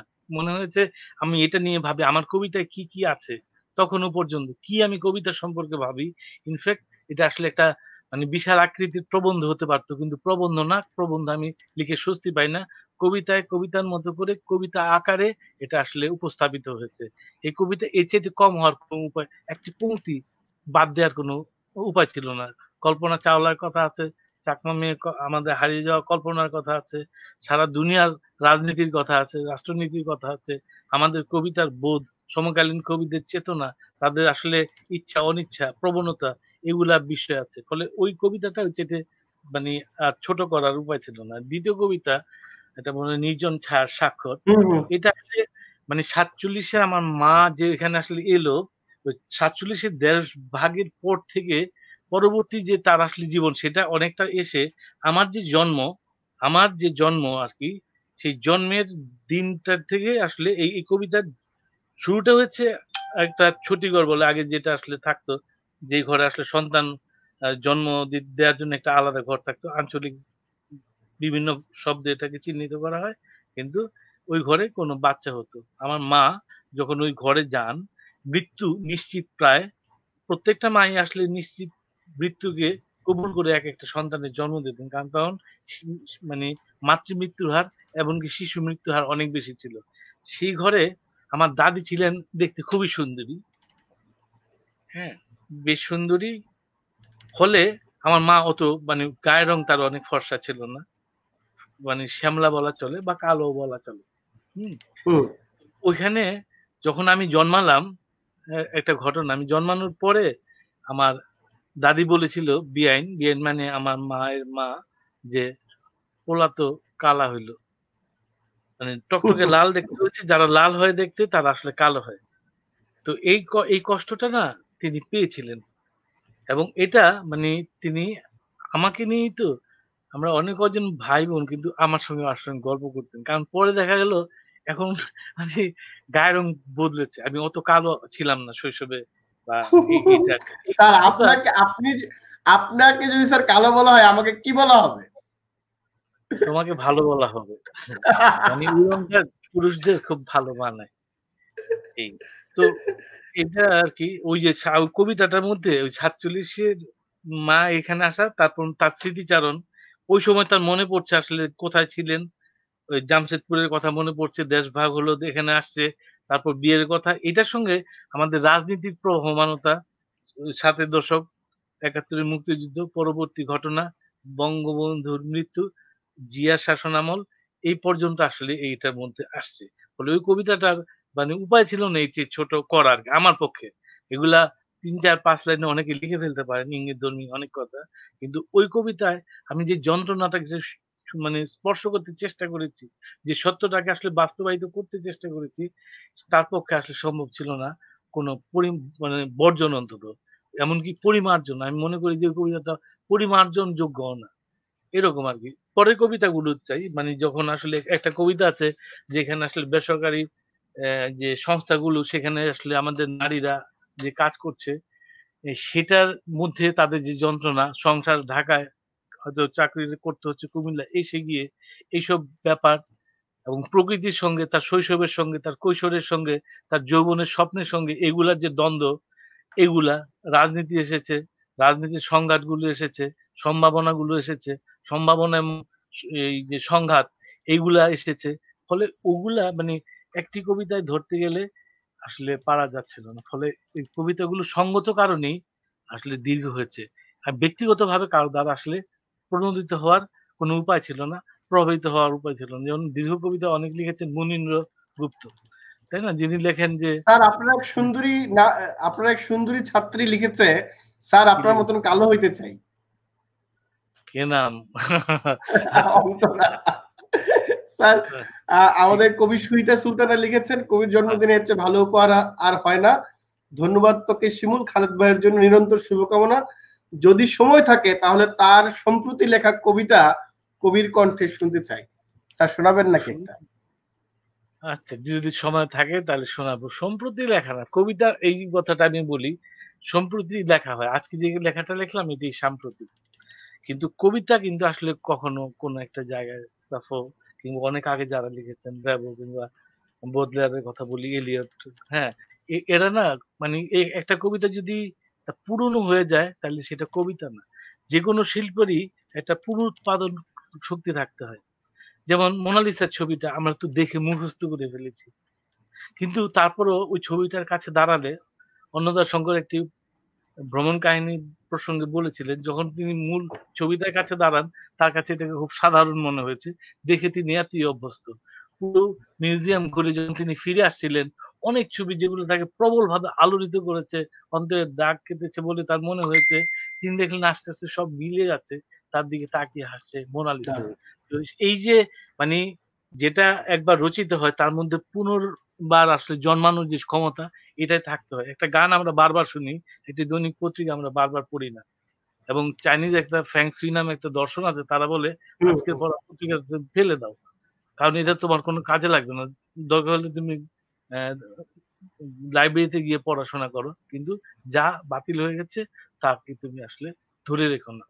শিল্পের এমন কোনো আঙ্গিক নাই যেটাকে আসলে আমি একটা ছবি একবার দেখে, একটা গান একবার শুনে আমি আসলে তৃপ্ত হতে পারি। ফলে যে কবিতাটা অনেক আগে লেখা হয়েছে, রবীন্দ্রনাথের কোনো একটি কবিতা, ফুলগুলো যেন কথা, পাতাগুলো যেন চারিদিকে তার কুঞ্চিত নীরবতা, এইসব কথা কখনো আসলে পুরনো হয় না, প্রাক্তন হয় না। সম্প্রতি সাম্প্রতিক কবিতার প্রতি আমাদের একটা মোহ থাকে এই কারণে যে, যে কথা বলা হয়েছে ভাবনা বৃত্ত রচিত হয় একটা, তার গভীরতা, বর্ণিলতা, তার বিচ্ছুরণ, এগুলো একটা বোঝা যায় নতুন কিছু সৃষ্টি হলো কিনা। জীবনানন্দ বলেছেন, আবার তোমার কথা মতো, তিনি বলেছেন কবিতা ও জীবন একই জীবনের দুই রকম অল্টারেশন। হচ্ছে। একটা জীবনে দুই রকম, একটা হচ্ছে জীবন যাপন করছে, আর একটা হচ্ছে কবিতা যাপন করছে। কবিতার মধ্য দিয়ে ব্যক্তি নিজেকেই বিকিরিত করছে ক্রমাগত। যিনি গল্প লিখছেন, যিনি উপন্যাস লিখছেন, যিনি ছবি আঁকছেন, যিনি গান গাইছেন, তিনি একই কাজই করেন। তো কবিতা অন্যরকম একটা শিল্প। এটা যেহেতু আসলে রং, আমি রঙের সঙ্গে রং মিশিয়ে সেটা আমার প্রত্যাশিত মাত্রায় নিয়ে যেতে পারি। যদি এদিক ওদিক হয় কারো বুঝবার কোনো উপায় নেই। কবিতা তো তা না। কবিতা তুমি দারুণ, গদ্যে দারুণ। লেখো কিংবা আসলে কোনো একটা নির্দিষ্ট ছন্দে লেখো, সেটাকে তোমার গদ্যটাকে কবিতার গদ্যই হতে হবে। এটা দৈনিক পত্রিকার গদ্যে লিখলে সেটা কবিতা হবে না। তাইলে রাইট। মানে সামাজিক মানুষের ব্যবহার্য যে গদ্য, সেটাকে কবিতা করে তুলতে পারার সামর্থ্যটা অর্জন করতে হয়। একজন কবিকে অনেক সামর্থ্য সম্পন্ন হতে হয়। শব্দে, ভাবনায়, চিন্তায়, তার মানে নান্দনিক বোধে, বৈশ্বিক চেতনায়, ব্যক্তিগত বোধে, দুঃখে, সুখে, জীবন সম্পর্কে, মানে সামগ্রিক দার্শনিকতায়, বৈশ্বিক চেতনায় আসলে তাকে তো আসলে সমুন্নত একটি জায়গায় থাকতে হয়। ফলে তার কাছে কোনো একটা শব্দ আলাদা একটা অর্থবহতা নিয়ে আসবে। অভিধানের শব্দ কবিতার শব্দ না। মানে যে শব্দ, আমি যদি বলি আমার মায়ের কথা, মা, যে ছবিটা আমার চোখে ভাসে আর তোমার চোখে সেটা ভাসবে না। কারণ তোমার মায়ের চোখটাই ভাসবে। আমি যদি বলি তাল গাছ, আমাদের বাসার সামনে একটা তাল গাছ ছিল, সেই চোখটা ভাসে। এমনকি কারো কবিতায় তাল গাছ শব্দটা দেখলে হ্যাঁ, হোসে মার্টি একটা কবিতা মানবেন্দ্র অনুবাদ করেছিলেন তাল গাছ, পড়ে আমি নামটা দেখে আমার তাল গাছের কথা মনে পড়েছে। ফলে মানুষ পৃথিবীর যে কোনো প্রান্তে থাকুক না কেন, তার বেড়ে ওঠাটা একটা বড় ব্যাপার। এই জন্যই মানুষ আসলে আঞ্চলিক না হয়ে আন্তর্জাতিক এবং বৈশ্বিক হতে পারে না। ফলে দারুণ, আমি যে দারুণ স্যার। নেই, সেই যেখান থেকে আসলে আমি জল নেই, রস নেই, রোদ নেই, সেটা আলাদা একটা চরিত্র আছে। যেমন আমার আকাশ, বাংলার যে আকাশ, অভিন্ন আকাশ সারা বিশ্বে, কিন্তু ইটালিয়ান আকাশের কিছু আলাদা প্রশংসা আছে, আমার আকাশের কিছু আলাদা প্রশংসা আছে। এবার শরৎকালকে আমরা কিভাবে বুঝেছি? কেবল কাশফুলে না, আকাশে এবং মেঘের খেলায়। মানে বা তাপমাত্রা, এটা আসলে শারদীয় তাপমাত্রা ছিল না, তবু যে এই শরৎকালটা আমরা গেলাম। এবার শরৎ নিয়ে এই করোনার কালেও মানুষের মনে নানা রকম রং ছিটিয়েছে আসলে এই এই ঋতুর মানে দৃশ্যগত যে সৌন্দর্য, আবেগগত যে একটা ঐশ্বর্য তৈরি করেছে তা। ফলে এগুলার সঙ্গে আছে। আর এই তো মানে দারুণ স্যার। কবিতা স্যার রবীন্দ্রনাথ আপনার এরকম সাথে আপনার এই যে স্যার আপনি বলছিলেন যে আপনার সাথে এই যে শামসুর রহমানের তো ছোটবেলা থেকেই সম্পর্ক এবং এবং এ- এ- এবং আলাপ এবং চিঠি লেখালেখি আমি জানি। এবং আমার মনে আছে 2003-এর আগে আগে বা 3-এর শেষ দিকে আহ, আপনি আমাদেরকে পাঠিয়েছিলেন কবিকে নিয়ে আসতে ক্যাম্পাসে, একটা অনুষ্ঠান হয়েছিল। আহ, এছাড়া স্যার, এছাড়া শক্তি চট্টোপাধ্যায়, অরুণ মিত্র, শঙ্খ ঘোষ স্যার আপনাকে চিঠি লিখেছেন নানা সময়ে। শিখদের আমিনুল হকের সাথে আপনার খুবই হৃদ্যতাপূর্ণ সম্পর্কের কথা আমরা জানি। মানে এই যে স্যার এত এত চিঠি আপনাকে এত মানুষ লিখেছে, এই সংকলন স্যার কবে পাবো? মানে এটা পাওয়া যাবে। আসলে কিছু স্মৃতি নষ্ট হয়েছে। হ্যাঁ, এটা মানে আগে কম বুঝে, যেমন প্রেমেন্দ্র মিত্র বিজ্ঞান পত্রিকা নামে একটা পত্রিকা, নামটা ছিল তার সম্পাদক। আমি উনাকে চিঠি লিখে বসলাম। উনি চিঠির জবাব দিলেন। উনি বুঝতে পেরেছেন আমার বয়স তখন অত না। স্যার বীরেন্দ্র চট্টোপাধ্যায়কে আমি চিঠি দিলাম যে একটি পত্রিকা করব, কি কোন আয়োজন না, একটি পত্রিকা করব, আপনার একটি লেখা দরকার। তিনি এক চিঠির জবাবটা দিলেন। তিনি এই কথা তখন বললেন যে, যেহেতু আমাকে বাঁচতে হয়, কবিতা আমি দিব, কিন্তু তাহলে এর জন্য অর্থ প্রদান করতে হবে। আমি জানি না ভারতে কিভাবে টাকা পাঠাতে হয় বা ওই পত্রিকাটা করা হয়নি। চিঠিটা ছিল। এরকম আরকি। এইভাবে হয়েছে। আর ওই যে মানে ওইভাবে মানে অন্তত পুরুষ কবিদের মানে আরেকটা কথা বলি আমার কবিতার ক্ষেত্রে, যেহেতু কবিতার কথা, আমি খেলা দেখতাম। না ফতুল্লাতে আমার বাড়ি, না না যে ঢাকা স্টেডিয়ামটা খুব দূর না। বাস রোডটা গুলিস্তান নামলে ওদের কাছে আমার কাউন্টার থেকে টিকিট কিনতে হতো। যারা এই চা সিগারেট বিক্রি, চা না, পান সিগারেট বিক্রি করে, তারা মহিলা-টহিলা বা ইয়াং, ওরা আসলে ওইখান থেকে টিকিটটা টিকিট বিক্রি করে। আমি ছিলাম মোহামেডান সাপোর্টার, মানে পশ্চিম থেকে গেট দিয়ে ঢুকতাম। এখানে কথা নামে একটি দোকান ছিল, যারা জানে। আর দোতলা ছিল মেরিয়াটা, আইডিয়াস, আর একটা ছিল কি যেন আছে নাম। এখান থেকে ওই যে আগে যদি আসতাম তাহলে ওই দোকানটায় ঢুকতাম। ঢুকলে সবসময় কিছু ছন্দের উপর বই বা কবিতার উপর বই, এটা আসলে কিনে স্টেডিয়ামে ঢুকতাম। স্যার একবার স্যার বই একটু আপনাকে থামাই স্যার, এই প্রসঙ্গে আবার যাবো, একটু আপনার থামাই স্যার। আমরা একজন বিশিষ্ট মানুষ, আপনাকে যিনি অনেক ভালোবাসেন, তিনি আপনাকে একটু জন্মদিনের শুভেচ্ছা দিতে চান এবং আমাদের সাথে যুক্ত হয়েছেন। স্যার ওনাকে আমরা একটু স্ক্রিনে নিচ্ছি। হ্যাঁ নিশ্চয়ই, এটা তো অনেক আনন্দের। রফিকুল্লাহ খান স্যার, আপনি আমাকে শুনতে পাচ্ছেন? হ্যাঁ শুনতে পাচ্ছি। আপনি খালেদ স্যারকে দেখতে পাচ্ছেন এবং শুনতে পাচ্ছেন? হ্যাঁ সবাইকেই দেখতে পাচ্ছি।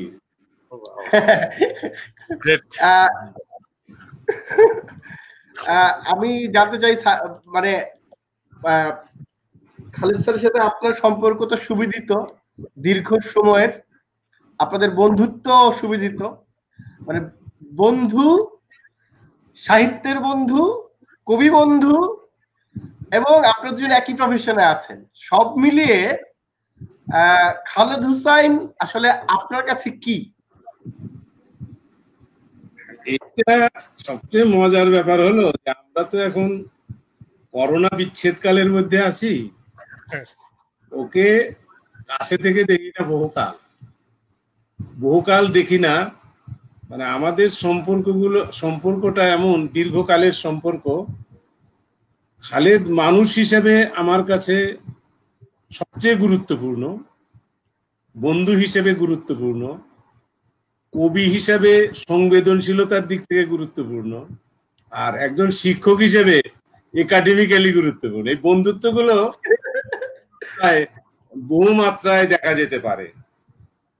তবে আমাকে আজকে শিমুল এই সুযোগটা দেওয়ার জন্য আমি আনন্দিত। আমি একটা স্ট্যাটাস দেব, আমি ভাষা খুঁজে পাচ্ছিলাম না। আমি এক মিনিট থেকে খুঁজে বেড়াচ্ছি যে খালেদকে কি বলে আমি সম্বোধন করব। ওর জন্মদিন, তারপরে আজকে দুপুরের দিকে করোনা বিচ্ছেদ, মানে শুভ জন্মদিন খালেদ, গতকাল রবে এই করোনা বিচ্ছেদ, এই ধরনের একটা দিয়েছিলাম। তো এই করোনা বিচ্ছেদের কারণে ওর পুরো পরিবার আমার খুব প্রিয়, ওর স্ত্রী আমার প্রিয়, ওর 2 ছেলে মেয়ে আমার অতি আপনজন। এইটা একটা জায়গা।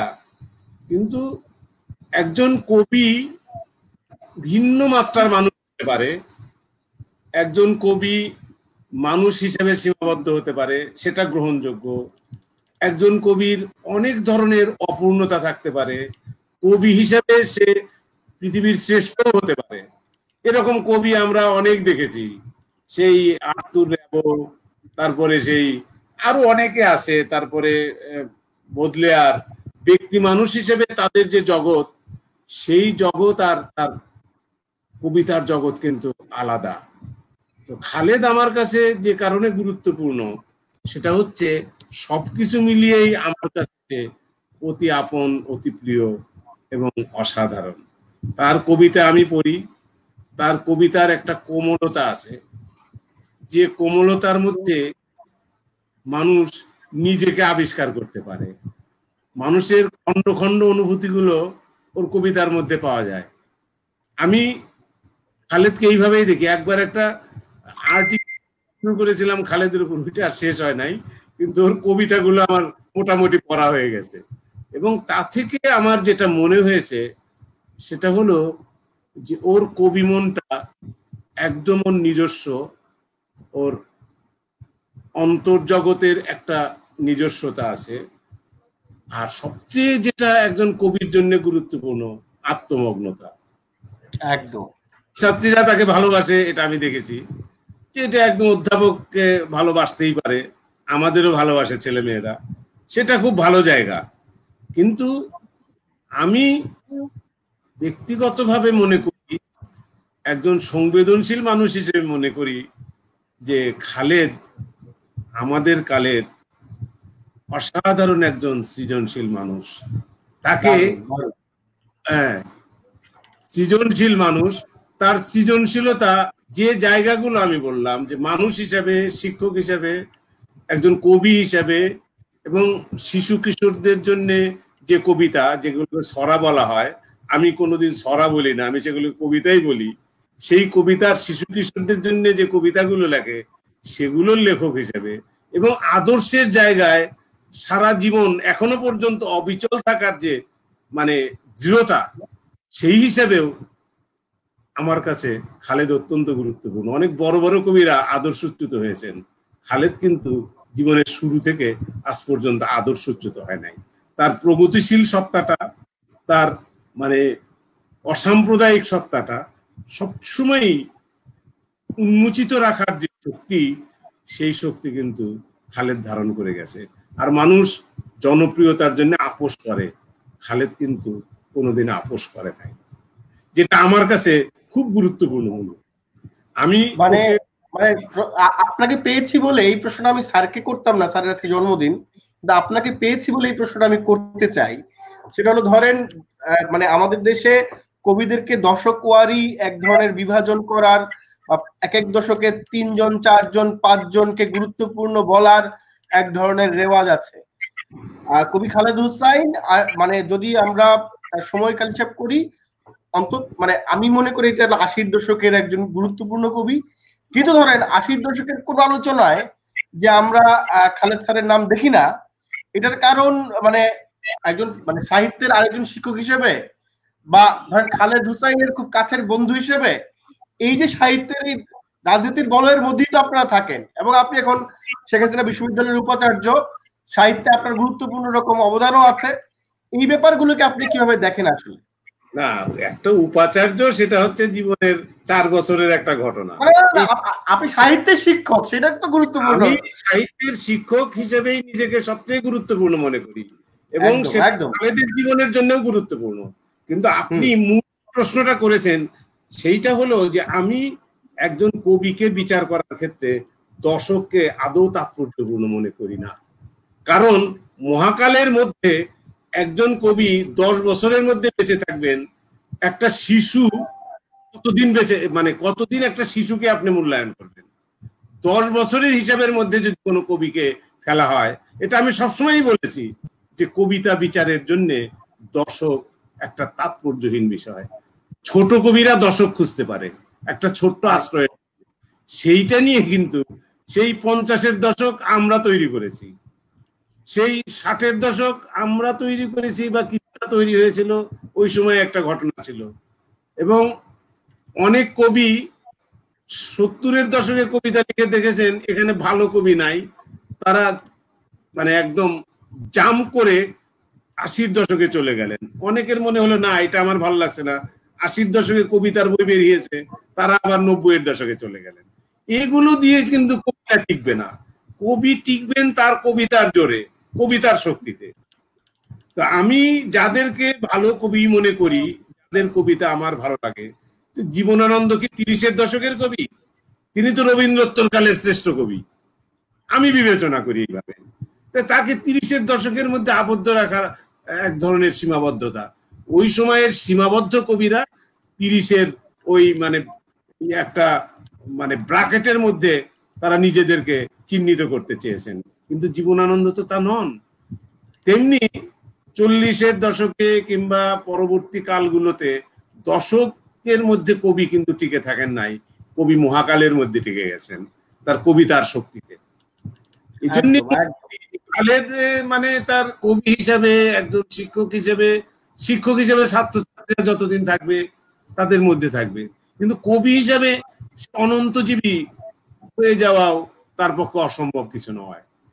অনেক ধন্যবাদ খান স্যার, আপনাকে অনেক ধন্যবাদ। এই যে আপনি আমাদের এই প্রায় অকিঞ্চিতকর আয়োজনে স্যারের জন্য উপস্থিত হয়েছেন, এবং মানে এই যে খুবই জরুরি কথাগুলো আপনার কাছ থেকে আমরা শুনলাম, এবং আমি অনেক আনন্দিত। মানে এই সারপ্রাইজ থাকে তো, এটা আসলে সারপ্রাইজের চাইতে বড় একটা ব্যাপার। তার ব্যস্ততার কারণ আমাদের খুব গুরুত্বপূর্ণ একটা কাজে একত্র হওয়ার কথা, সেটাও পারা যাচ্ছে না। এই সময় যে তিনি এই সময়টা দিতে পারলেন, আমি আসলে খুবই আনন্দিত। আমি দৌড়ে অফিস থেকে এসেছি শুধু তোমাকে দেখার জন্য। তোমাকে জন্মদিনের শুভেচ্ছা। আপনি জানতেন দেখা হবে, কিন্তু আমি তো জানতাম না। এটা আমার না, এটা তো শিমুলের কথা না শুনলে ভবিষ্যৎ অন্ধকার আমার। কথা হবে স্যার। অনেক ধন্যবাদ স্যার, থ্যাংক ইউ। শিমুলকেও শুভেচ্ছা, খুব ভালো থাকবেন সবাই। জি, থ্যাংক ইউ স্যার। আমরা আলাপে যাই। Thank you sir. মানে রফিকুল্লাহ খান স্যারকে অনেক ধন্যবাদ জানাচ্ছি। তিনি তার এই ব্যস্ত সময়ের মধ্যে একটা আহ, নতুন প্রায় নতুন একটা বিশ্ববিদ্যালয়ের সমস্ত কাজের প্রেশারের মধ্যে, যদিও করোনার মধ্যেও প্রেশারের মধ্যে আছেন তিনি, তার মধ্যে আমাদেরকে সময় দিয়েছেন, ওনাকে ধন্যবাদ এবং কৃতজ্ঞতা জানাচ্ছি। স্যার, আমরা পরের আলাপে যাই। আসলে মানে অনেক প্রশ্ন জমে আছে, আমাদের সময়ও কম। কবিতা নিয়ে স্যার আমরা এক ধরনের আলাপ করলাম, আপনার কবিতার ভুবনটাকে, আসলে কবিকে তো চিনতে হবে তার কবিতা পাঠ করে, তার তো কোনো বিকল্প নাই। এবং আপনার যে নিমগ্ন সত্তা, কবিতা নিয়ে আপনার যে দীর্ঘ সময়ের পরিশ্রম, তার জন্য আপনার যে নানা রকমের ত্যাগ, সেগুলোর কথা স্যার আমরা জানলাম। একাডেমিক জায়গায় স্যার, মানে আমরা যেরকম আমাদের বায়োটাতে বলছিলাম যে প্রচুর গুরুত্বপূর্ণ মানে সাহিত্য গবেষণা আপনি নিজে যেরকম আপনার একাডেমিক কাজের একাডেমিক পড়াশোনার সময় করেছেন, আপনি করিয়েছেন, অনেক অনেক শিক্ষার্থীরা করেছে। এই জায়গায় স্যার এই একটি প্রশ্ন, আপনার একজন শিক্ষার্থী, আপনার নিশ্চয়ই খুবই প্রিয় শিক্ষার্থী সৌমিত জয়দীপ করেছে, সেই প্রশ্নের সাথে আমি একটু যুক্ত করতে চাই।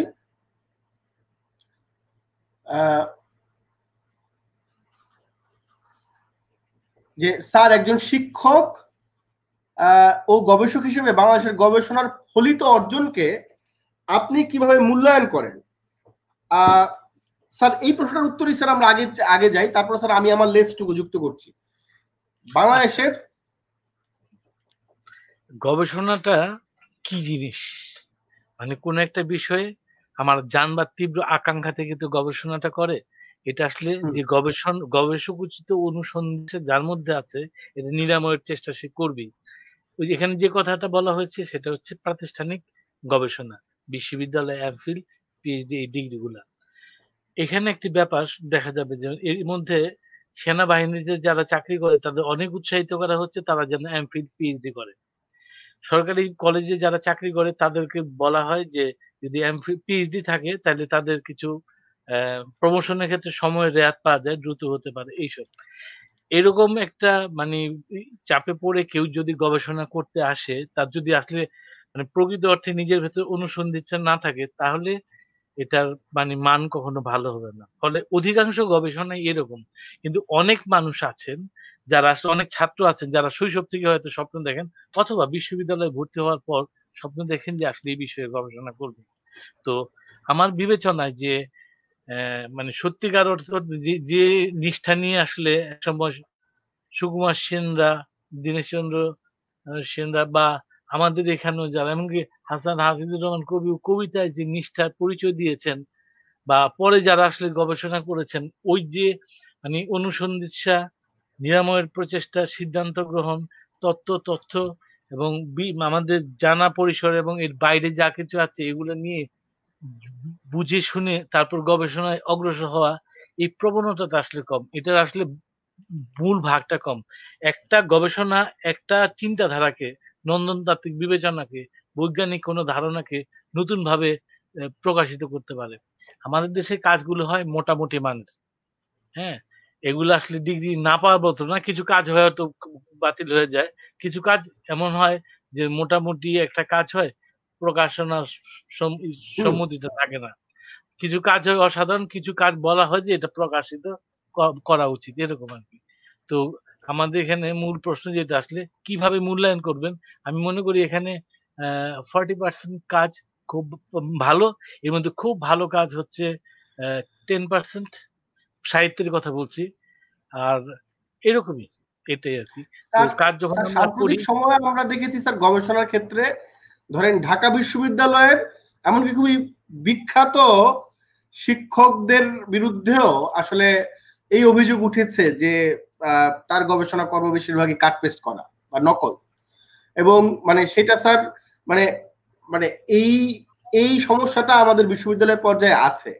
আপনি স্যার গবেষণা তত্ত্বাবধান যখন করেছেন এবং আপনি অনেক শিক্ষার্থীর মানে পিএইচডিরও গবেষণা তত্ত্বাবধায়ক ছিলেন, এই ব্যাপারটাকে স্যার আপনি কিভাবে সামলেছেন আসলে? না, এটা হচ্ছে যে এই জন্য আমার কাছে কাজ করতে আসলে সময় লাগে, মানে যে কারোর সঙ্গে কাজ করা যায় তা আমার সঙ্গে কাজ করার কিন্তু আসলে সময় লাগে। কারণ হচ্ছে যে মানে একটা কিছু লিখে আমার সঙ্গে দেখা করতে হলে একজন গবেষক যিনি থাকেন তাকে 10 পৃষ্ঠা তো সঙ্গে নিয়ে আসতে হবে। যদি না হয় তাহলে আমার সাক্ষাৎকার সে পাবে না, আমি তার সঙ্গে দেখা করবো না। হ্যাঁ, এটা একটা চাপ হতে পারে, কিন্তু এটা দেয়া হয় এই কারণে যে তা না হলে অনুপ্রাণিত হয়ে যায় অথবা আসলে বিচলিত হয়ে যায়, নিজ পথ থেকে আসলে চলে যায়। তো এরপরে আমার আসলে দেখবার বিষয় ভাষাটা থেকে বোঝা যায়, আলাপ আলোচনার মধ্যে দিয়ে বোঝা যায়। আমি সাধারণত ছাত্রছাত্রীদের প্রথম যে কাগজপত্র দেয় সেগুলো তার সামনে বসে দেখি, প্রশ্ন করি, এটা কোত্থেকে নেওয়া হয়েছে, ওটা কোত্থেকে নেওয়া হয়েছে, এগুলো আসলে জেনে নিই। এ থেকে বোঝা যায়।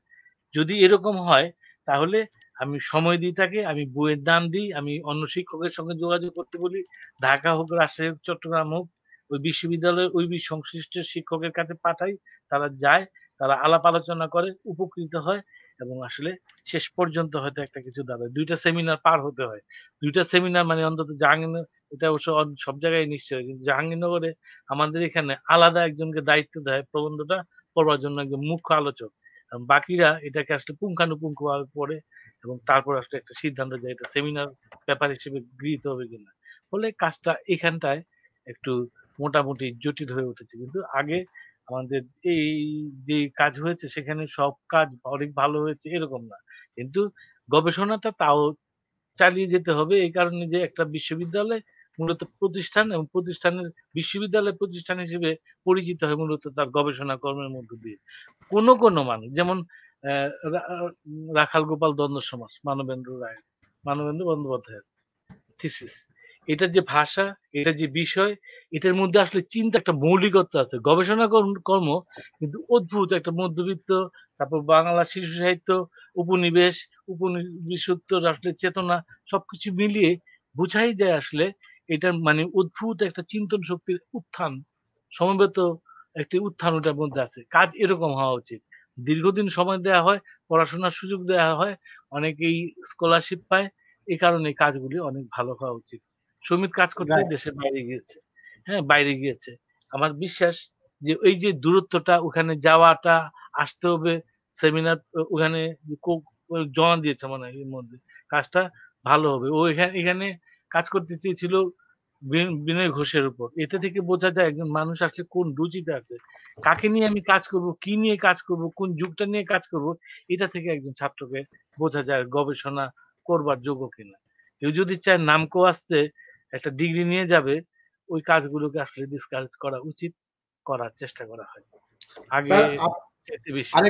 আরেকজন প্রশ্ন করেছেন যে একাডেমিক ও ক্রিয়েটিভ এই দুইটা সত্তার অলৌকিক সংমিশ্রণ আপনার জীবনযাপনে সবসময় পরিলক্ষিত হয় এবং মৃদু স্বরে আপনার বক্তব্য শ্রোতাকে সবসময় মনোযোগী করে তোলে।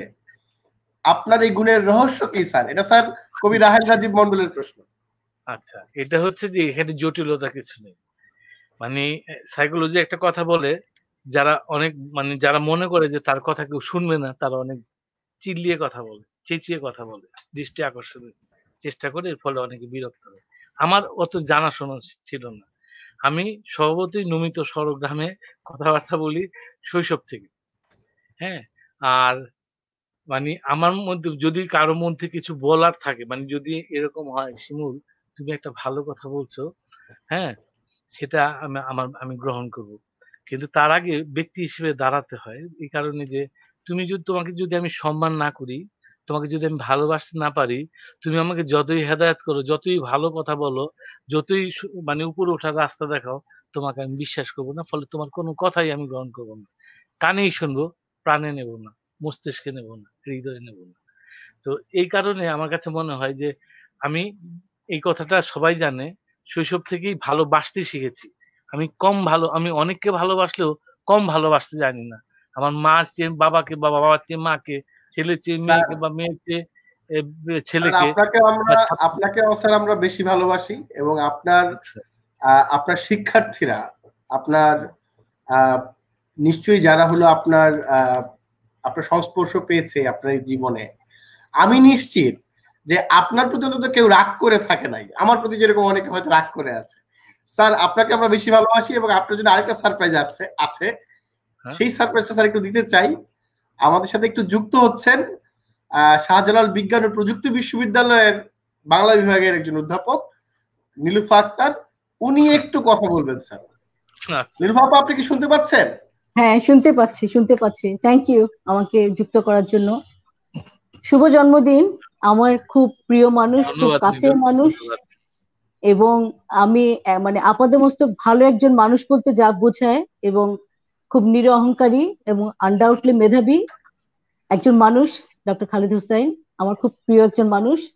আর আমাকে জাস্ট খান স্যার বললো যে তুমি এখনই লাইভে ঢুকো, আমাকে এটা লিংক পাঠালো, আর আমি সাথে সাথে ঢুকলাম, বললো আজকে খালেদের জন্মদিন, আমি বললাম সেটা জানি, ওই জন্য আসলে ঢোকা, এবং খান স্যারের আলাপও সব শুনলাম, আর খালেদ স্যারকে তো শুনছি, খুব ভালো লাগছে। অশেষ অনেক ধন্যবাদ আমাকে। ধন্যবাদ আপনাকে, থ্যাংক ইউ। আপনাকে অনেক ধন্যবাদ। ঠিক আছে, কিন্তু আপনি ছোট্ট করে আমাদেরকে বলে যান যে জি খালেদ স্যারকে যে সারপ্রাইজটা আপনি দিলেন, জি খালেদ স্যারের কোন গুণটা আপনাকে সবচেয়ে বেশি মুগ্ধ করে, এবং একাডেমিক জায়গায়, যেহেতু আপনি নিজে অধ্যাপক, জি একাডেমিক জায়গায় স্যারের কর্মকাণ্ডকে আপনি কিভাবে দেখেন? স্যারের সবচেয়ে যেটা আমাকে খুব মুগ্ধ করে সেটা হচ্ছে উনি অসম্ভব একজন মানে ডাউন টু আর্থ যে কথাটা বলে, যে মানুষটা তার গুণ, তার আপনার একাডেমিক জায়গাটা বলেন, মানে প্রফেশনাল স্ট্যাটাস বলেন, তার কোয়ালিটির অন্যান্য জায়গা বলেন, কোনো জায়গাটা কিন্তু উনি কখনো জাহির করেন না, যেটা রফিকুল্লাহ খান স্যার একটু আগে বলে গেলেন। হ্যাঁ, যে এখনকার যে কবিরা তারা সরি টু সে ইঁদুর দৌড়ে দৌড়াচ্ছে, কিন্তু খালিদ হোসেন কিন্তু একটা জায়গায় স্ট্যান্ডে আছেন। হ্যাঁ, এবং উনি ওনারই নিরহংকারী, খুব ভালো মানুষ, মিশুক, এবং প্রত্যেকটা মানুষের জন্য উনি খুব হেল্পফুল এবং খুব বিনয়ী। অনেকগুলি গুণের কথা বলতে হচ্ছে আমাকে আসলে। আপাতমস্তক ভালো একজন বিনয়ী মানুষ, যেটা আমি বলবো আর কি, ওই জায়গাটি আমাকে আকৃষ্ট করে। আর একাডেমিক জায়গার কথা স্যারকে বলবো যে আমার প্রথম যে অভিজ্ঞতা স্যারের বক্তৃতা শোনার, আমি বক্তব্য যদি বলি শোনার, সেটা জাপানে হয়েছিল, বঙ্গবিদ্যায়। তো তখন যেটা হয়েছে, স্যার যখন কথা বলছিলেন আমার শুধু মনে হচ্ছিল যে আসলে তো একজন কবি কথা বলছেন। হ্যাঁ, আমি ওনাকে পুরোটাই দেখেছি একজন কবি হিসেবে, কিন্তু ওনার যে বক্তব্য, যে ডেপথ এবং ভাষার শব্দের যে ক্যারিশমাটিক যে ক্ষমতাটা, হ্যাঁ, এবং সেটা তো যেমন যেমন দেখেন জীবনানন্দের যদি আপনি উপন্যাস গল্প পড়েন সেখানে কিন্তু কবিকেই পাবেন।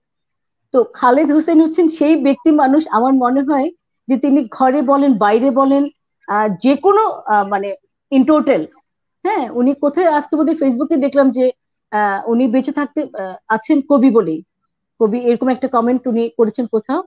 তো ওই ওনার কাব্যিক যে সত্তাটা সেটা সব জায়গায় লুকিয়ে আছে, এবং ওনার অনেক একাডেমিক ধন্যবাদ জায়গাও। আপা। Thank you, thank you. অনেক নীলু, ধন্যবাদ আপা ধন্যবাদ। আপনাকে আমার সাথে অনেক ধন্যবাদ, অনেক যুক্ত ভালোবাসা। হওয়ার জন্য। না, খুব ভালো লাগলো আমার যোগাযোগ করে। Thank you so much. Thank you. Thank you, thank you, খুব ভালো অনেক ধন্যবাদ আচ্ছা, স্যার। হুম, আমরা আমরা একটু অনেক আগাই স্যার। সারপ্রাইজ। আপনার মানে আমার আমার যে সমস্ত প্রশ্ন আমি তৈরি করেছিলাম তার সবই হুম, প্রায় রয়ে গেছে স্যার, এবং প্রচুর কমেন্ট রয়েছে, এবং প্রচুর মানে প্রশ্নও রয়েছে, যারা দেখছে তারা অনেকে প্রশ্ন করেছেন। ফলে স্যার আমাদের একটু দ্রুত যেতে হবে, আমরা সময়টা প্রায় পেরিয়ে গেছি স্যার। আচ্ছা, স্যার, আপনার প্রজাপতি সিরিজের কথা মনে পড়ছে। আহ, প্রজাপতি মেলায় সেটা খুবই দুর্দান্ত রকম একটা উদ্বোধন হয়েছিল। আহ, তারপর স্যার আপনার আপনার এলোকেশি সিরিজের কথা মনে হইতেছে, যেটা হুম, যেটা দিয়ে মানে আমার মনে হয় যে আমাদের সময়ে আহ, মানে সামাজিক মাধ্যমে বিশেষ করে ফেসবুকে এবং তরুণ কবিদের মধ্যে এটা একটা আলোচনার বিষয় ছিল। নারী সত্তার একটা বিশেষণ কিভাবে মূর্ত থেকে বিমূর্ত হয়ে উঠেছে, এবং শেষাবধি মনোজগতের নান্দনিক দর্শনকে তুলে ধরেছে, তার একটা উদাহরণ ছিল। এটার পেছনের চিন্তাটা নিয়ে যদি স্যার একটু বলেন। না, এটা হচ্ছে যে কবিতার যে খণ্ড কবিতা এবং দীর্ঘ কবিতার একটা ব্যাপার তো আছে, আখ্যানমূলক হুম। কবিতার একটা ব্যাপার আছে।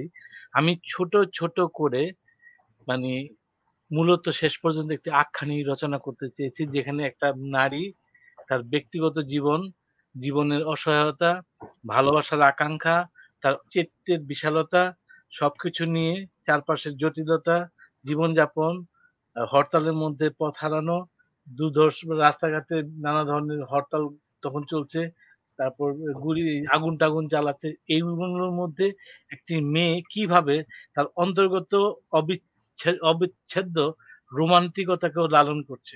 রান্নাঘরে তাকে সময় দিতে হচ্ছে, আর অন্যান্য গৃহকর্মে তাকে সময় দিতে হচ্ছে, কিন্তু তার মধ্যে রোমান্টিকতার যে দিগন্ত বিস্তারী আকাঙ্ক্ষা, সেটার মৃত্যু হচ্ছে না, দৃশ্যত এবং চিত্তগত ভাবে সেটাকে তিনি আস্বাদন করে নিচ্ছেন ওই এলোকেশী চরিত্রটা। ফলে এলোকেশী শেষ পর্যন্ত আসলে হয়ে ওঠে সমগ্র নারীর একটি ছবি। আর তুলনামূলক ভাবে এটাকে আসলে অন্যরা যেভাবে লিখেছেন, মানে পুরো মানে একটানা যদি আসলে কাব্য গ্রন্থটা কেউ পড়ে তাহলে বুঝতে পারবে মূলত অভিন্ন একটি দর্শনের ধারাবাহিকতা, একটা থেকে আরেকটা সিঁড়ি বেয়ে বেয়ে শেষ যেখানে আসলে কোথায় হারিয়ে যায় আমরা কিছুই বুঝি না, এরকম একটা অজ্ঞাতবাদী একটি চিন্তার জায়গা নিয়ে যায়, যেটা আসলে এক ধরনের রহস্যময়তা শেষ পর্যন্ত যে কোনো শিল্প তৈরি করে। মানে শিল্প শেষ পর্যন্ত মানুষকে এমন একটা জায়গায় তীক্ষ্ণ একটা বিদ্যুতে নিয়ে যায় যেখানে তার জন্য বেদনা মাখানো অদ্ভুত একটা আনন্দ থাকে। এরকম একটি ব্যাপার ওইখানটায় ঘটেছে বলে মনে করি। দারুণ দারুণ। স্যার স্যার আমি মানে আরো আপনাকে স্যার প্রশ্ন করে তো স্যার তৃপ্তি পাওয়া যাবে না, অন্য আলাপে যাই, আমাদের শেষ করতে হবে। স্যার হিমেল বরকত, আমাদের খুব প্রিয় হিমেলদা, আপনাকে জন্মদিনের শুভেচ্ছা জানিয়েছেন। এবং এবং স্যার এই হিমেলদার কারণেই স্যার আমার মনে পড়লো যে বাংলা বিভাগ এখন লেখক কবিদের মোটামুটি একটা বড় আড্ডাখানা, জাহাঙ্গীরনগরের বাংলা বিভাগ। আপনি, হিমেলদা, সুমন সাজ্জাদ, এখন আবার তুলনামূলক ভাষা ও সাহিত্য হয়ে কবি শামীম রেজা সেখানে গেছেন, হামিম কামরুল হক গেছেন, ক্যাম্পাসের শিক্ষার্থীরাও অনেকে লেখালেখি করছেন। ক্যাম্পাসের এখনকার মানে লেখক সাহিত্যিকদের মানে এখনকার অবস্থাটা কি স্যার? এমনিতে ব্যাপার হচ্ছে যে এই কথাটা ঠিক, কিন্তু এটা 70-এর মানে এটা বিশ্ববিদ্যালয় প্রতিষ্ঠিত হওয়ার পরও ফজল মাহমুদ কিংবা ওই যে পরে যে আত্মহত্যা করে কি নাম ওর, হ্যাঁ, মানে কবিতার ক্ষেত্রে শিল্প সুনীল সাইফুল্লাহ, সুনীল সাইফুল্লাহ, হ্যাঁ, একটা অবদান আলাদা ভাবে ছিল। জাহাঙ্গীরনগরের মুক্ত মঞ্চে গড়ে ওঠা মানে এবং এই চারপাশটাকে মানে মঞ্চ কেন্দ্রিক অনুষ্ঠানের ক্ষেত্রে যে অবদানটা আছে এটা আসলে প্রায় অতুলনীয়। এখন নানা জায়গায় নানা রকম ভাবে হচ্ছে, কিন্তু এগুলো মিলে মোটামুটি শিল্প সাহিত্যে জাহাঙ্গীরনগর বিশ্ববিদ্যালয়ে বরাবরই একটা উল্লেখযোগ্য অবদান রাখতে পেরেছে। এখনো সেটা আছে। এখনো আমার কাছে মনে হয় যারা আসলে বাইরে কাজ করছে, তুমি দেখো চিন্তা করে তুমি আছো, বা আরো 5টা নাম যদি নেই, অনেকেই থাকবে, কিন্তু জাহাঙ্গীরনগর 5টা নাম নিলে জাহাঙ্গীরনগর একটা নাম আসবে না বা 2টা নাম আসবে না, এটা সম্ভব না। তেমনি এখানে যারা আসলে কবিতা লিখছে, আমরা পরস্পরের কবিতা পাঠ করে চিন্তার এক ধরনের বিনিময়ের মধ্য দিয়ে, বিতর্কের মধ্য দিয়ে আমরা আসলে কোনো একটা জায়গায় যাই। এটা আমাদের জন্য নিঃসন্দেহে খুব ভালো। যারা লিখছে তারা আসলে আমি মনে করি মনোমুগ্ধকর। অন্তত এই সময়টাকে কেউ পিছিয়ে নেই। মানে অনেক সময় হয় আধুনিক কালে বসবাস করে মধ্যযুগের কবিতা লেখে। এটা কেবল ভাষায় নয়, চিন্তায়, চেতনায় তার অন্তর্গত যে দীনতা সেটার প্রকাশ ঘটে। এখানে এই ব্যাপারটা ঘটেনি। জাহাঙ্গীরনগর বিশ্ববিদ্যালয় যে চত্বরের আলাদা একটা ভূমিকা আছে। ফলে আমরা যারা আসলে এখানে বসে লিখি, কোনো মানে এটা এমন হয়েছে যে পরে জাহাঙ্গীরনগরে এসে লিখতে শুরু করেছি, এই যে নামগুলো বলা হলো এদের কেউ নেই। সব এরা যদি অন্য কোথাও পড়তো তাহলে তারা আসলে কবিতাই লিখতো। শামীম রেজা প্রথম যখন আসে, ও যখন ভর্তি হলো এসে বলল যে কোন পত্রিকাটা, শিবনারায়ণ রায়ের জিজ্ঞাসা পত্রিকায় একটা কবিতা ছাপা হয়েছে, একটা পত্রিকা নিয়ে আসছে, আমার পাশে কোন এক ঈদ সংখ্যায় ওর একটা কবিতা ছাপা হয়েছে। এর মানে হচ্ছে যে আসলে তৈরি হামিম প্রচুর পড়াশোনা করে মানে ওর একটা নাম করেছিল যে এরকম। বা আচ্ছা, সুমন তো অনেক ভালো ইমেল বা তারেক রেজা লেখে, এরকম যারা লিখছে বা অন্যান্য এমনকি অনেক ছাত্র আছে যারা আসলে পরে অনেক ভালো করেছে। এদের কথা বলে আরো অনেক নাম বলে তো আসলে মাদলদা, গালিব ভাই, বাংলা বিভাগের তো বিশাল বিশাল বিশাল লাইন। স্যার আমরা স্যার একটু মতামত গুলো থেকে কোন প্রশ্ন বাদ, মানে অনেক প্রশ্ন নিশ্চয়ই বাদ করেছে আমাদের শফিক ভাই, ইসলাম শফিক, আপনার খুব আপনার সংস্পর্শ পাওয়া ছাত্র লিখেছেন, শুভ জন্মদিন স্যার, ভালোবাসা ভালোবাসা আর ভালোবাসা পরম শ্রদ্ধ স্যারের জন্য। আচ্ছা, প্রিয় শিমুল, খুব ভালো হচ্ছে। ঠিক আছে, ধন্যবাদ ওকে। হ্যাঁ স্যার, আপনার মতো কালো হতে চেয়েছে আমাদের ফিজিক্সের তানজির সুলতানা অন্তরা। সুইতা আপা আপনাকে ধন্যবাদ জানিয়েছে। হাসান মাহমুদ বলেছেন শুভেচ্ছা, শুভ জন্মদিন। আমাদের ধনির প্রিয় বড় আপা শারমিন ইসলাম সাথী লিখেছেন শুভ জন্মদিন স্যার, অনেক শুভেচ্ছা ও ভালোবাসা জানাই। মতিউর রহমান সবুজ লিখেছেন কবিতার পাঠক তুলনামূলকভাবে কম, বর্তমানে দাঁড়িয়ে এই বিষয়ে আপনার বক্তব্য জানতে চাই স্যার। স্যার বলেন স্যার, যে বক্তব্য দেন। কবিতা এমন একটা শিল্প, এটা আসলে সবার না। জীবনানন্দ দাশ এই কথাটা বলতে চেয়েছেন বা বলেছেন যে কবিতা তো আসলে যেমন একটা উপন্যাস, এটাও আসলে সবার না, মানে সব পাঠক পড়তে পারবে না। কুবেরের বিষয় আসে, এটা আসলে সব পাঠক এটা পড়ে বুঝবে না। একটা তাল গাছ কাটে বা খেজুরের রস কাটে এমন একটা লোককে নিয়ে একটা লেখা একটা কবিতা, এই কবিতা লিখে তাকে বোঝানো যাবে না, কারণ তার হয়তো পাঠক জ্ঞান নেই। কবিতার জন্য সংস্কৃত শাস্ত্রে অনেক আগে প্রাচ্য শাস্ত্রে বলা হয়েছে কবিতা পাঠ কে করবে? সহৃদয় হৃদয় সংবাদে চিত্ত আছে যার। সহৃদয় হতে হবে, সংবেদনশীল একটা চিত্ত হতে হবে, তার প্রস্তুতি থাকতে হবে। না হলে কবিতা আসলে পাঠ করা হবে, মানে যে অর্থে আসলে এটা আসলে অন্তরটাকে অন্তরের সঙ্গে মেলানোর একটা ব্যাপার, সেটা হবে না। কারণ কবিতা জটিল, কারণ কবিতা মূলত অনুভূতিকে কেন্দ্র করে আবর্তিত হয়। কবিতা চিন্তা দর্শনের চাইতে অনুভূতিটাকে পছন্দ করে, এবং অনুভূতি এত বিচিত্র তার আসলে কিরণ, এটা আসলে ধরা যে কারো পক্ষে সম্ভব। যে ছন্দে, ভাষায় এবং জীবন অভিজ্ঞতায় যথেষ্ট ঋদ্ধ না, তার পক্ষে কবিতা বোঝা সম্ভব নয়। সুধীন দত্ত এই কথাটা বলেছিলেন যে যে দায় পাঠকের অশিক্ষা, মূর্খতা, তার জন্য কবিকে দায়ী করা ঠিক হবে না। ফলে অনেকেই কবিতা পড়ে না, ছাত্রছাত্রীদের মধ্যে অনেকে কবিতা পড়ে না। এটা হচ্ছে যে তারা আসলে কবিতা বুঝতে হলে যে পরিমাণ মননশীলতা, সৃষ্টিশীলতার একটা সম্মিলন থাকতে হয়, সেটা থেকে তারা বঞ্চিত। রস গ্রহণ করতে হলে না, জীব এত মানে আমাদের স্বাদেন্দ্রিয় তো ব্যবহার করতে হয়। স্বাদেন্দ্রিয় যদি কাজ না করে, হ্যাঁ, লিভার ফাংশন যদি কাজ না করে, তাহলে তো মানুষ খেতে পারে না। তাহলে আগে লিভারটা ঠিক আছে কিনা সেটা দেখতে হবে, আর প্রস্তুতিটা ঠিক আছে কিনা, সে কবিতা পাঠ বা কোনো একটা শিল্প পাঠ করতে পারার মতো যোগ্য কিনা। মনে করো গোয়েন্নিকা, একটা ছবি দেখলে কি দেবে, ঘোড়া কিছু চাকা টাকা, কি পাবে সে যদি না জানা থাকে আসলে এই গ্রামটা কিভাবে দ্বিতীয় বিশ্বযুদ্ধে আক্রান্ত হয়েছিল। যদি জানা থাকে তাহলে এটা ব্যাপারটা অন্যরকম।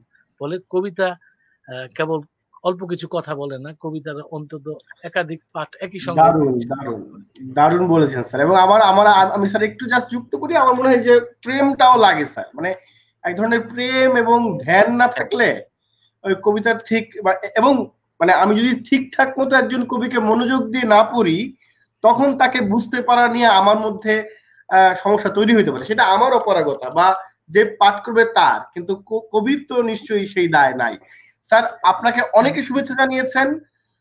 রকিবুল রকি শুভ জন্মদিন লিখেছেন। আমিনুল ইসলাম সুমন লিখেছেন লিখবো ছড়া, বিষয় কোথায় চোখে লাগে ধাঁধা, কিন্তু ছড়ায় তো আপনার বিস্তৃতি অবাক হবার মতো। স্যার নিশ্চয়ই, সেটা তো আমরা আলোচনা করেছি। বাবলু ভাই একটা কমেন্ট করেছেন, জন্মদিনের শুভেচ্ছাই করোনাকালে প্রিয়, খেয়ে নেবেন যা ইচ্ছা, আপাতত নিজের টাকা দিয়ে। শুভ জন্মদিন খালেদ ভাই। বাবলু ভাই আপনাদের নারায়ণগঞ্জের সংস্কৃতি কর্মী, গীতিকার। শিলু আপা, আমাদের খুবই প্রিয় মাহমুদের শিলু আপা লিখেছেন শুভ জন্মদিন খালেদ হোসেন, কবিতা শুনতে চাই। স্যার আমাদের টাইম মোটামুটি আপ, প্রচুর আপনাকে শুভেচ্ছা জানিয়েছেন। স্যার যেটা হলো আমাদের একটা চটজলদি পর্ব আছে স্যার, সে খুব দ্রুত। এই পর্বটার নিয়ম স্যার এরকম যে আমি একটা শব্দ বলবো, আপনি সেই শব্দটা নিয়ে ইন তার ভিউতে আপনার যে ভিউ সেটা বা আপনার যে দৃষ্টিভঙ্গি সেটা স্যার আমাদেরকে বলবেন। জটিল না স্যার, সহজ। স্যার প্রথম শব্দটা হলো প্রেম। স্যার প্রেম অপরিহার্য জীবনে। ধর্ম ব্যক্তিগত ব্যাপার। স্যার পরিবার মনুষ্য বিকাশে বড় অবদান রাখে।